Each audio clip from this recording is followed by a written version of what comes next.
Managing the teams through the past 5 years have been a tremendous challenge. Decentralization was forced by COVID, and it's something which changed the way that we do business, that everyone does business. But it's interesting through this experience, people go back home to be closer to their families, and you get even more spread out than you might typically be. What we found for ourselves was it was a wonderful opportunity to rethink how we perceive our teams, that we invest in the belief that teams got stronger through decentralization because it encouraged us to communicate in different ways. And through this, we managed to break down silos, and innovation and positive, collaborative team efforts really flourished through all of this. In nurturing productivity through this phase and looking at how we're going to continue to do this moving forward, we actually deliberately wish to build upon that decentralization process. There's many sort of efforts and pressures to try to limit flexible working arrangements, not just within Hong Kong, in many of the other countries within the region.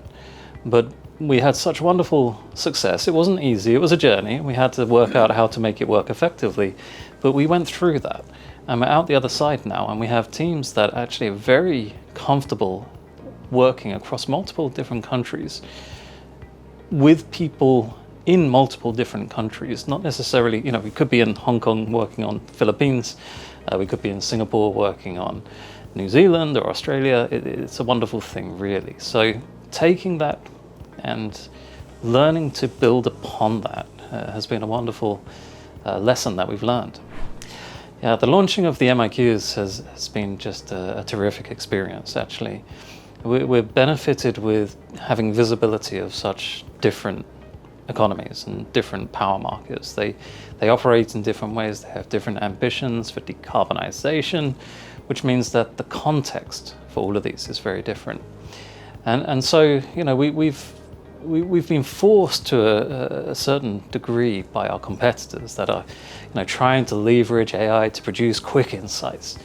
And we realize the importance of having good insights and not necessarily rushing those markets or the outputs that we show for all of the different markets and coercing them to be identical products, because they're not identical markets. And keeping that uniqueness is supremely important looking forward, but at the same time trying to get a coordinated product that everyone can sort of observe a common look and feel in the quality of the work that we try to maintain in everything that we do.